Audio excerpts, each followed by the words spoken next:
I have modified the title that was announced in the posters. As you should notice, I've put the motives in a lighter color because I think that those have been discussed well enough in the previous sessions. So in this one, I will focus on the methods and the approaches of evangelization. I choose to start with this passage, which was written way after, centuries after the period that we're going to cover in this session for 3 reasons. As you can see, this is taken from a report published in the late 19th century. It was a part of the exhibit or the exposition, the colonial exposition held in Amsterdam in 1883, in which Spain took part. So what are those reasons? This passage did not refer only to the past, the 16th century, 17th. It also referred to the ongoing missionary work in the Philippines at that time. It's to show you that the missions, the work of evangelization, stretched all the way to the end of the colonial period. We know that some areas remain to be, shall we say, evangelized. For example, the Cordilleras, which would only be maybe not even fully evangelized in the American colonial period. And not to speak of Mindanao. The second reason I'd like to point out to you, the vocabulary, the use of savages, well, here they also used conquest, civilization, so that kind of vocabulary, but maybe more than that is highlighting of the role of Catholicism in introducing that civilization, in turning those quote-unquote savages into civilized persons in the first place. So we will see that idea recurring in this session. The third is the elements of attraction to Catholicism, which we find outlined in this passage. This just very short passage, actually. The affection and patience that only true Christian, sorry, I was trying to. Affection and patience as very attractive qualities, qualities that attracted to Catholicism. Taming their ways, so this is part of the civilization project. Teaching them the principles of natural reason, which was very dear to European tradition. This is also part of civilization. And of course, the basic truths of the Catholic teaching. And as was, I think, quite well explained last time, gathering the natives in communities of different sizes, what was called the reducciones, resettling them into communities, and the gentle customs of Christian life. If we compare these elements with the Schumacher's, just say, how the way Schumacher develops chapter 4, we see many points of coincidence. As we will see, I think I've also followed quite closely the different subsections that he puts in this chapter 4. So let me warn you, this is a very long chapter. There will be quite a few slides that are text heavy because I thought it was worth showing the texts to you. And I'll try to go at a pace in which you can read with me. So just to review, maybe the missionary, the religious orders that sent missionaries to the Philippines, at least in the first period of evangelization. They had been introduced last time. So of course, the first ones were the Augustinians, followed by the Franciscans, the Jesuits, the Dominicans, and lastly, the Recollects.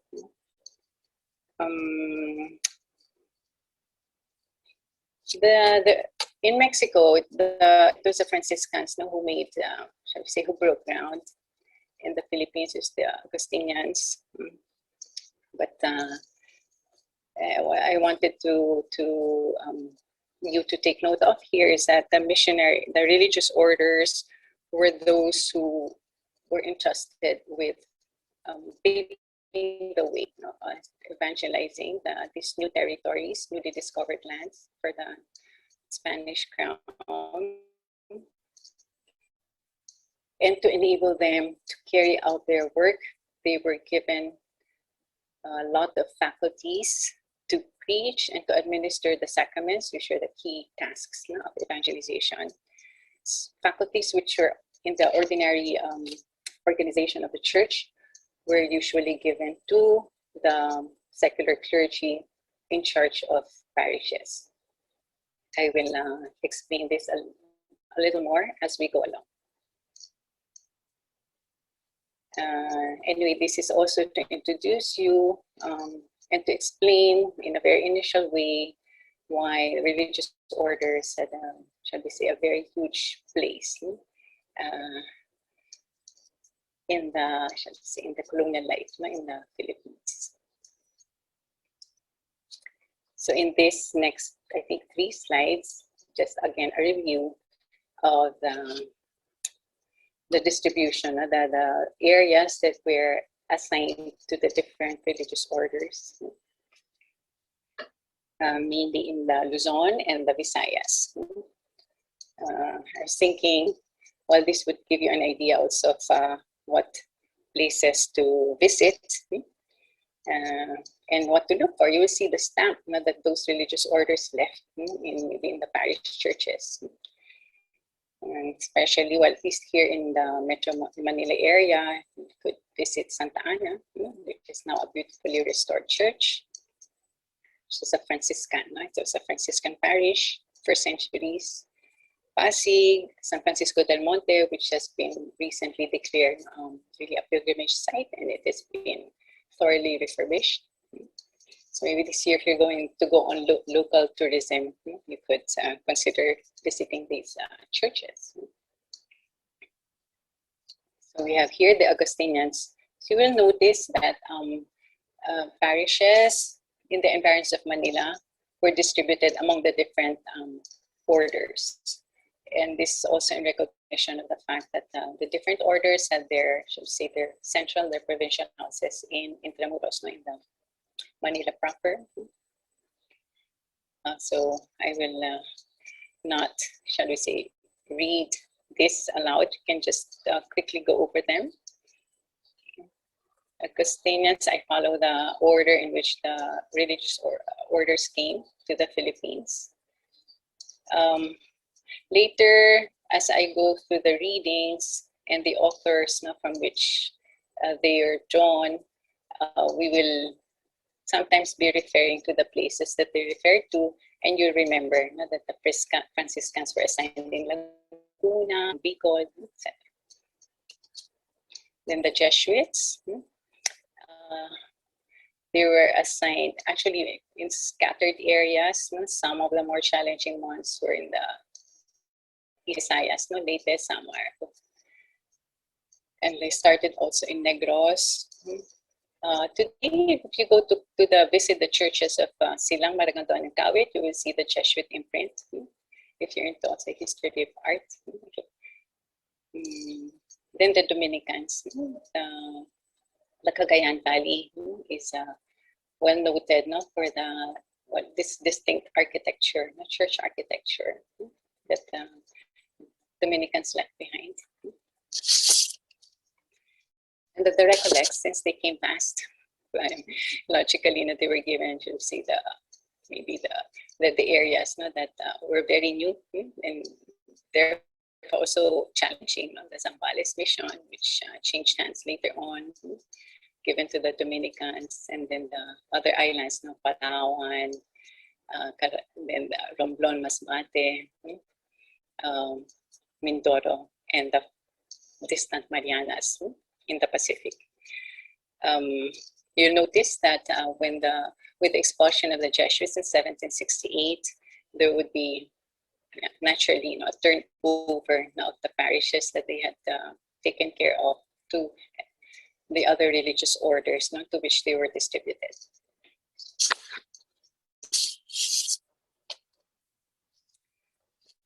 So in this session, we will be occupied with a period of first evangelization according to Schumacher's periodization. This is from 1570 to 1650. And in his second book, The Growth and Decline, he does affirm that by the 1620s, at least in the lowland Luzon, which was more heavily Hispanized, evangelized, the systematic parish life existed.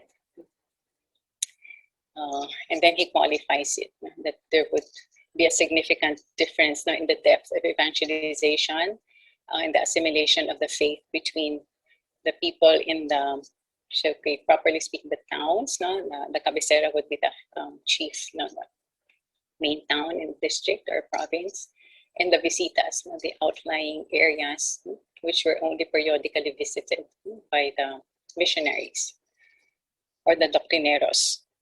And I could attest to this, to the depth that had been reached even by the end of the 16th century, early 17th, when I came across a matrimonial case that was dated 1617, but it was referring to marriage that had taken place more or less 20 years ago. So that would be in the late 16th century, almost towards the end of that first century. Of evangelization. So here was a woman who was not asking for separation. She was asking for a review of her case, in the sense that she wanted to know if her marriage had been what she had contracted 2 decades ago had been valid. And it was not to force the man to marry her, or to, as I said in the beginning, to ask for separation, but to put her conscience at ease.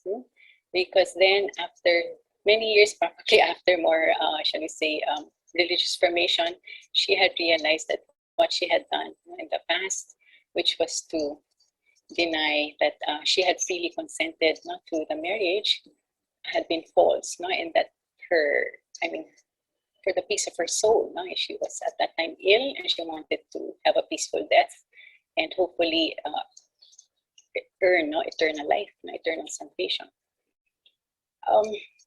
So this was, for me, an amazing case of a problem of conscience, which shows the depth of the understanding of the freedom of consent that was central to Catholic marriage.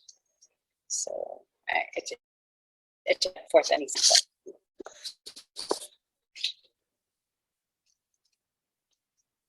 So as see, so this session is an introduction to the 3 centuries of missionary work. Some areas would be more thoroughly Christianized only during the American colonial period, as I mentioned earlier. It went apace with the conquest, say, of the Cordilleras. I'd just like to highlight from the outset that this missionary enterprise was essentially humanistic. It was premised on civilization, in quote-unquote humanizing according to European Christian standards. So that was like the first task of the missionaries. We can only imagine the wealth of information, not only about the pastoral work but about the land and peoples that these missionaries gathered and transmitted, communicated in writing. And maybe going farther afield, we can imagine how in Europe, when they read their accounts, their reports, their imaginary, the way they pictured, imagined the Philippines, not that far off colony, would, shall we say, educate the Europeans about a very, shall we say, a different culture. Well, those accounts, those reports contain very interesting ethnographies, early modern ethnographies, which also shed light on ourselves, on how the natives of the Philippine Islands were at that time of contact, first contact, in the late 16th century. So here I put the image of El Correo Sino Anamita, which is a regular publication of the Dominicans in the 19th century. So they would publish the letters, the reports, the Dominicans and the different missions, not only in the Philippines, but also in other parts of Southeast Asia were there. And so is this an example of such reports? So the sources of Schumacher in this chapter are of two kinds. Well, I'll focus on the reports here on this slide. So reports to the religious superiors and to the colonial government. This already shows us, it's an indication of how closely intertwined the ecclesiastical and civil, shall we say, jurisdictions were, as well as the twinness, the twinning of the enterprise, the colonial enterprise. It was not just one of conquest, it was really also one of evangelization.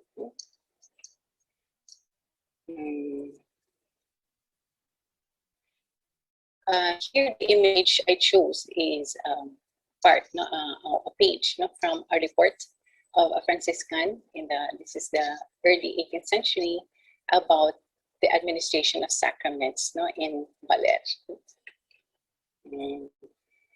And maybe what is also especially valuable from this document is that there are, of course, names of places, but also of individuals who got married in Pace Ecclesia, who got married in church.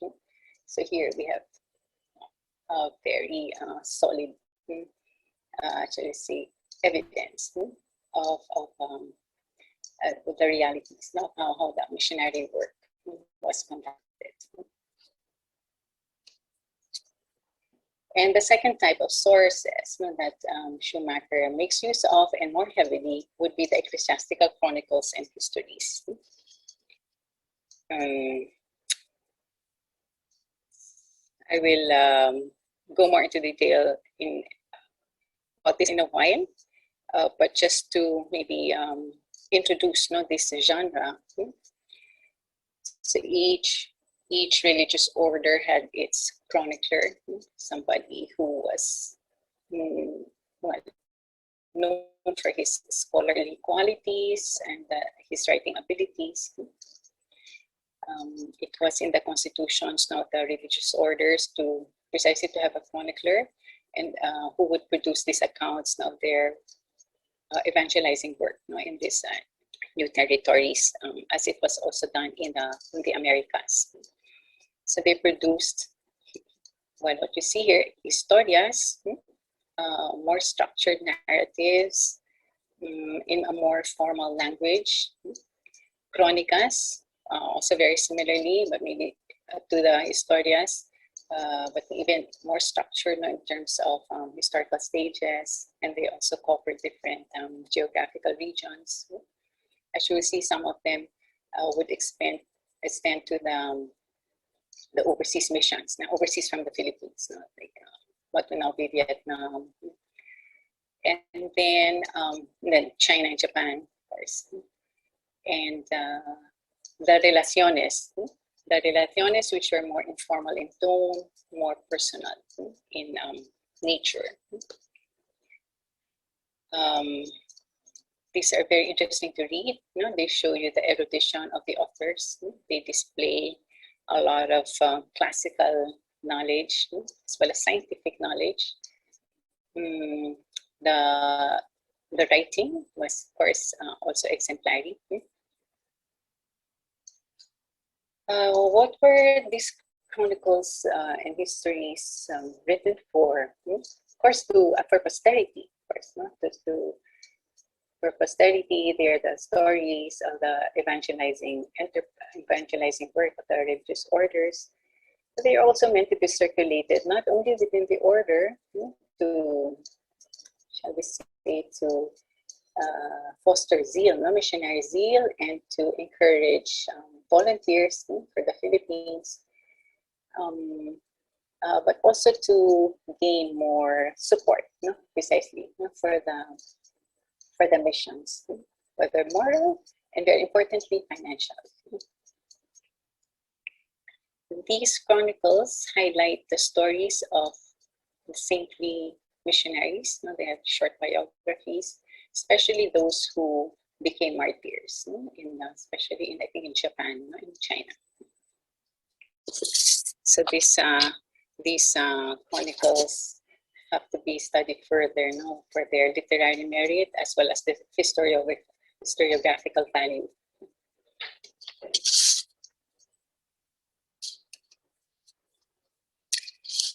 Well, before I start with the different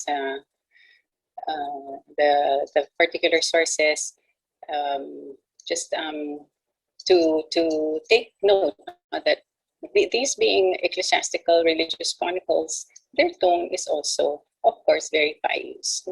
I think that the explanation I've given very well account for that. On the other hand, there are some of them, like the Conquistas de las Islas Filipinas by the Augustinian Gaspar de San Agustin, which contain a lot of secular history. So in this next slides, I've put in red text the authors that are cited by, more than cited, that are sources used by Schumacher in chapter 4. So the Augustinians produced several. Well, maybe most of you would be familiar with the work of Gaspar de San Agustin, because this author would also become controversial later when in the session of about the native clergy. He might figure because of his rather condescending comments. And the Franciscans. Oh, sorry about the typographical error. So we will be seeing several excerpts from Rivadeneira, one of the earliest chronicles available. Take note that most of the chronicles would be published in the 18th century, mid to late 18th century. This was also because the capacity for printing, for publishing had increased. The different religious orders had put up their printing presses, which were quite functional and productive. The Jesuits, Schumacher, being a Jesuit himself, knew very well these Jesuit chroniclers. He draws a lot from Pedro Chirino, who started it all. In fact, Francisco Colin would take a lot from just Pedro Chirino and maybe put, shall we say, more structure to an otherwise very personal account. This the first chronicler. And for erudition, you can't really, shall we say, surpass these two, Colin and Murillo Velarde. We are familiar with Pedro Murillo Velarde perhaps because of the map, the famous map of, from the 1734, the first map of the Philippine archipelago that was used as an evidence of our ownership of the Spratly Islands. The Dominicans were quite systematic. You can see here they had only actually one title for their chronicle, which was published by them. So here, you have the provincial chroniclers listed down. And then lastly, of course, the recollects. They had come later. So here we have the first one being produced and published already in the late 17th century.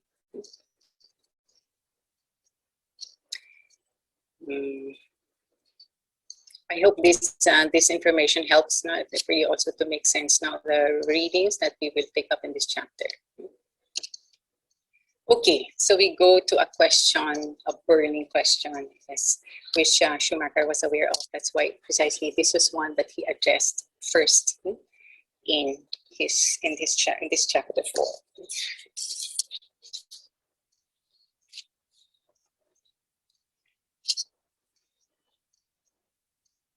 So were Filipinos forced to be baptized?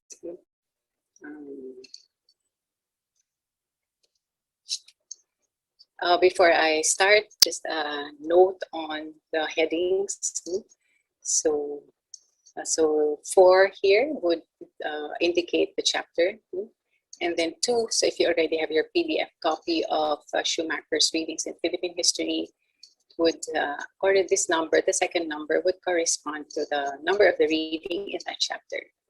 And I put the source, the author, and then just an abbreviated title and the actual page or pages. So this is a Duarte, a Dominican. So he's here recounting what happened in Bataan early on. And imagine this must have been, in the first decade from the coming of the Dominicans who had been assigned Bataan. So here, of course, he's just mentioning a fact of the scarcity of religious missionaries and the care with which they're supposed to go about baptizing the natives. The principle was you baptized only if you were sure of being able to sustain the newly baptized in the faith. That meant spending more time with them for their catechesis and to make sure that they did not relapse, that they did not go back to the old religious practices. So here, the return to the disgusting idolatries and superstitions in which they had been brought up.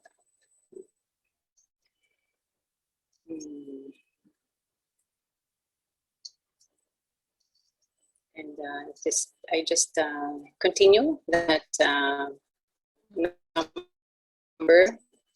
So he tells, Eduardo tells the story of one priest who was remiss in his duty. So he baptized the boys and girls, the young children by force. You will see here, we already have an idea that the missionaries focused their attention on the young, which is also quite logical, that they could be more easily formed in a new belief. Okay. So here, somebody was a missionary who was remiss in his task of instruction in the faith. This has a humorous dimension to it. You see how Pilia, the children were, how they escaped. And actually, here, this part. So as not to find themselves in such a situation, they kept their names. So they would say, can you imagine if they were asked, have you been baptized? Yes, this is my Christian name. So that, they would not be baptized. And Duarte, only in lands so new and remote could all this take place, as it did in this region. So afterwards, giving our religious much greater trouble to recover the people.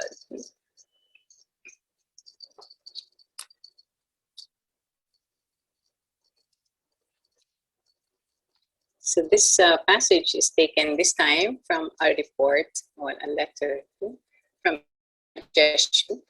So it's the ARSI would be the Jesuit archives in Rome. There, the Philippines, the section in the Philippines. So this was the directive given to them. So how to sustain conversions in two fundamental areas by consolidating belief through instruction and consolidating Christian moral life. Now, this would be always the two dimensions that the missionaries had to take care of. Notice, so a true attachment, not to a Christian way of life, the one that was already based on conviction. And I would like you to focus on the last line. The writer identified what he considered three obstacles, three pagan customs, native customs that hindered the acceptance of the faith, the practice of the Catholic faith. Pagan sacrifices, can imagine the mag-anito, what they call the mag-anito, usury,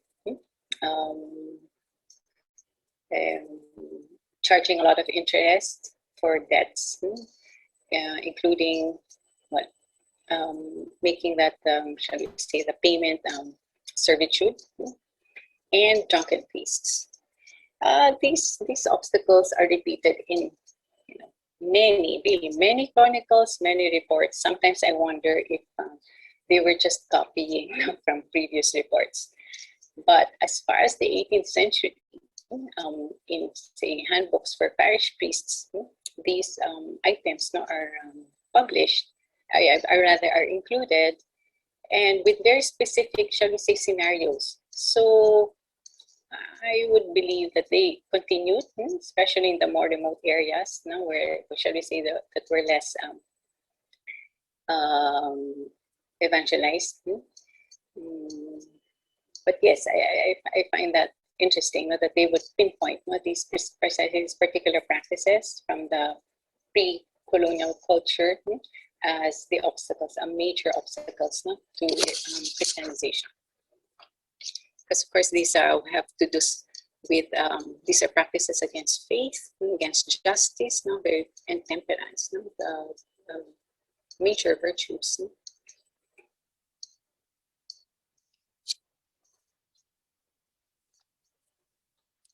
So we go now to an excerpt from Chirino, from his Relación. This is a very engaging chronicle. The tone is very personal. There's a lot of anecdotes, so we just really have to, shall we say, take them also with a grain of salt. So he combines that precisely a humanist, his humanist background, also quite scientific, at the same time very pious tone, and he highlights miraculous events, again, to foster that faith in this enterprise. So this, Chirino wrote mostly about, of course, the Jesuit missions then, the ones in Bohol, in Leyte, and also in Taytay, Antipolo. Here, well, this one is from the Visayas. He mentions another obstacle to Christianization, polygyny. A man, well, usually datus, men of high rank who could afford to have several wives. So a man who was much troubled because if he wanted to be baptized to become Christian, he had to set up for only one wife. And usually there were two ways now of settling who would be that one wife. One would be, if they knew who was the first and they could have a choice, or the one that they prefer. And there's a lot of canon law behind this. So his problem was, should we say, had to do with losing wealth, because the practice, as we know, is man provides quote the dowry, the bigay kaya in Tagalog, and in the Visayan language, bugay, to the bride's family, not to the bride, but to the bride's family. And if he backed out from the marriage, then he would have to give up what he gave. But if it was the bride's fault, then he could get back the bugay. So clearly in this case, he would have to. He was the one who needed to back out and drop the two other wives and therefore give up the bugay. So see how the missionary proceeded. So he tried, okay, it's going to be hard to persuade the man, then he would approach the woman whom he knew that Datu loved the most. And fortunately, she was already willing to be baptized. She seemed to be a determined woman. As she spoke, so she acted. And her solemn baptism was celebrated with feasts, dancing, and rejoicing, as befitted their high status. And so that facilitated the husband's assent, and they were married in Christian fashion. On Easter, we celebrated the baptism of this man and 11 other chiefs. This is quite significant. Here you see also the other, key approach of the missionaries, that they tried to befriend the elite, the influencers in the barangay, the Datus, knowing that if they won them over, then most probably their followers would also be won over to Christianity. But here, I would also like you to take note that it wasn't all easy. So it was just a matter of, baptizing. That the missionaries were very mindful of what was lawful and what was not. They could not just baptize this person because he had 3 wives. So the requirements of Catholicism were followed.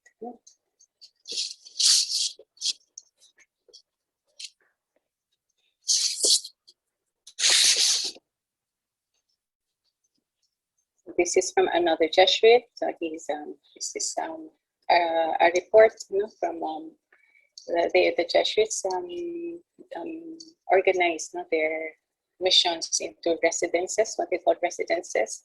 So in summer there will be several. So this was like the head in that district. So he would make his visits. So we see consistency in their method.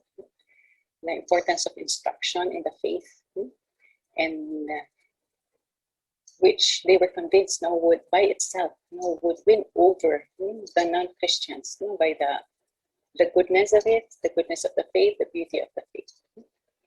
And the focus again on younger children. Younger children were baptized to the number of more than 150, and he limited his baptism of adults only to enable them to be married in church. And he did not baptize any other adults. Here, so we see the appropriate this attitude and way of proceeding, which is that one, I do not dare to leave more Christians without religious instructions, because knowing his responsibility to sustain them in the faith, even after he had gone on to the other towns or the other settlements.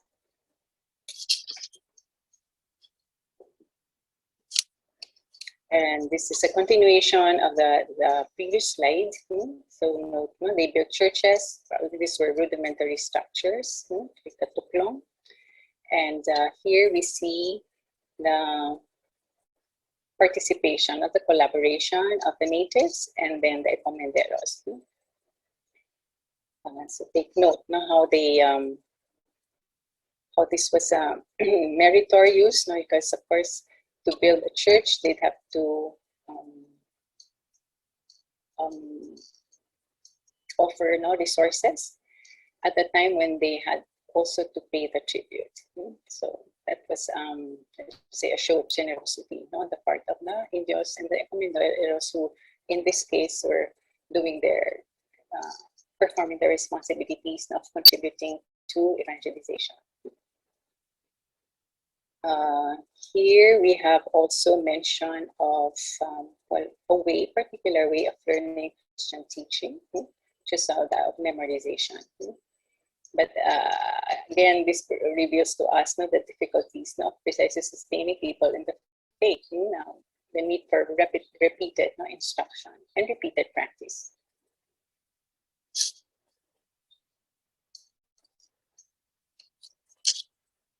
So before I proceed, I'd like to make this clarification, which I think will be expanded in the next session. In the documents, most often, what the term that we encounter for the, shall we say, the ecclesiastical circumscription is not parish. It's not even mission, but doctrina. So I'd like to take advantage here to explain what that is. Anyway, start with what was already an institutional part, the parish. The parish would be the established, shall we say, circumscription in the, shall we say, ordinary ecclesiastical organization of the church in the West. So the parish, it was a benefice, it was a remunerated office. So the parish priest was designated, as a formal designation, received that remuneration. Most of the time it was for a lifetime. So in ordinary ecclesiastical organization, the parishes were run by secular clergy, those who were under the direct supervision, jurisdiction of the bishop. And in the New World, in the Americas, in the Philippines, provision of this parish, of this office, was a prerogative of the royal patronage, not the Real Patronato. That's the Spanish king.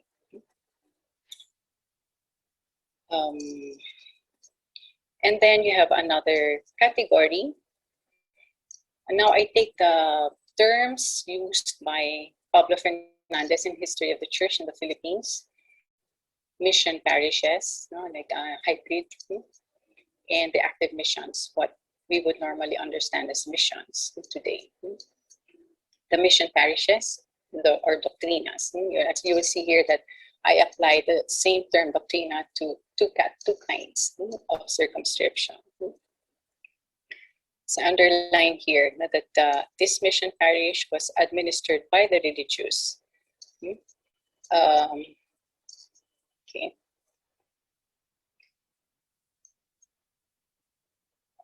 This is very important to remember,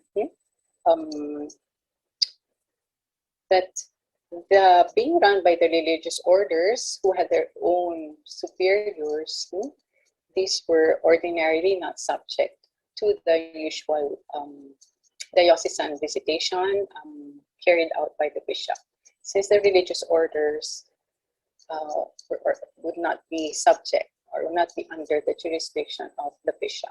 So those are precisely two orders, not under the hierarchy of the church. Although later on, there would be changes in this aspect, in this regard, in the 18th century. Take note, now the doctrina, properly speaking, the doctrina was an ecclesiastical institution created in New Spain. So it's like a new phenomenon, not contemplated in Europe, but because of the necessities of evangelization in the Americas, was created, precisely because there the evangelization was carried out first by the religious orders. Since the Pope and then the Spanish kings, the royal patronage, were aware of that, they empowered the religious orders so that they could precisely carry out their task of mainly of preaching, of giving instruction, religious instruction, and administering the sacraments. So their faculties were expanded and this would be subject to a bull, and in this, which would be popularly called the omnimoda, precisely to referring to their, shall we say, overarching, encompassing faculties. So in effect, they serve as what we would consider as parish priests, but at first without being subject precisely to the jurisdiction of the bishop. Here there will be many, serious problems would arise. Eventually, when evangelization became more advanced and ecclesiastical organization more stable. So we oftentimes come across the term doctrina, and the person in charge of the doctrina would be called the doctrinero.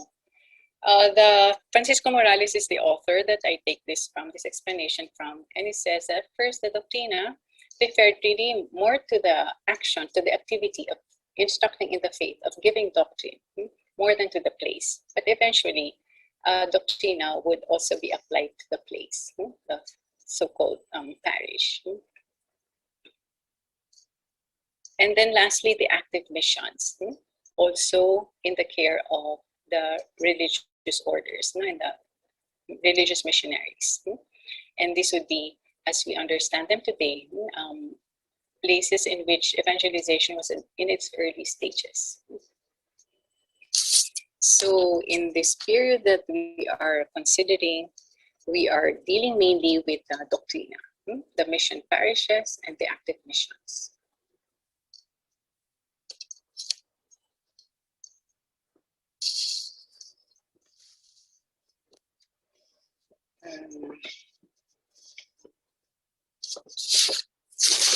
Reduction. By now, I know those of you who have attended the previous sessions would be familiar with this term. Here, I just put a passage from the letter of the Archbishop Miguel Garcia Serrano to the king from 1621, still early in the first decades of evangelization. And here, he's just affirming the approach, the method that had been agreed upon, that the reducciones would be encouraged because they were the propitious setting, the suitable setting for cultivating civilized lives, the civilization, the policia. But here he's going a step further, so he's saying that there could be more a close relationship, communication between the outlying villages, the visitas, and the cabecera, so that there would just they could be better supervised and better taken care of. But then, drawing also from experience in New Spain, in Mexico, said, this is going to be difficult. I find this passage enlightening because it shows us that the approach of the missionaries here took a lot from their experience in the Americas.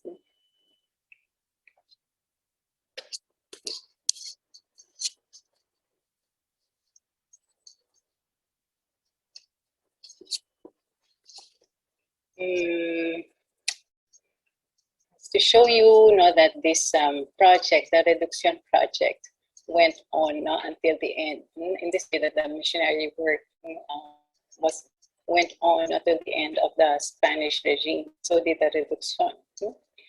Here I draw from here an order of the Oidor, one of the ministers of the Royal Audiencia of Manila, to the people of Los Baños. So this is dated November 25, 1696.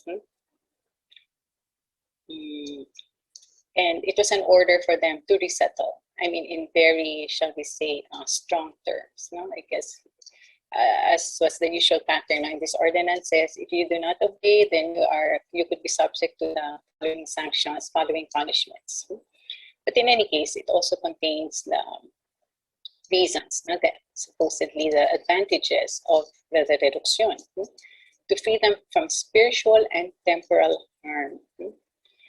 Spiritual the spiritual benefits the spiritual harm would be the little non-reception of the sacraments, even the Sunday Mass, and he repeats here that many people died without receiving the last sacraments precisely because they were living far from the church, from the priest, the doctrinero. And then absence from catechism classes. This applied to the young, the children, again, who had to go to the convento, to the doctrina to attend class, religious instruction. And here also we have an exhortation to the principales, not to the elite, to give good example by sending their children to the school, and to live upright lives. And then lastly, here we have the figures of the elite, the local elite, this time in a Christianized context. Now, the fiscal was a lay person who was formally designated and whose task was precisely to be an assistant to the doctrinero, to shepherd the people, to encourage them in living upright lives, to avail of the sacraments, and also to watch over erring faithful, so that the priest could address whatever needed to be addressed, and then the gobernadorcillo. But lastly, I'd just like to point out here with the mention of giving the responsibility to both the fiscal and the gobernadorcillo, you see again here the intertwined responsibilities on the same thing, but to promote spiritual and temporal advantages of both the religious and civil, officials, down to the pueblo level. I think this is a good place to take a break, because after this break, we will have Ms. Joseph Benito talk about the role of the principales, the local elite, in the evangelization.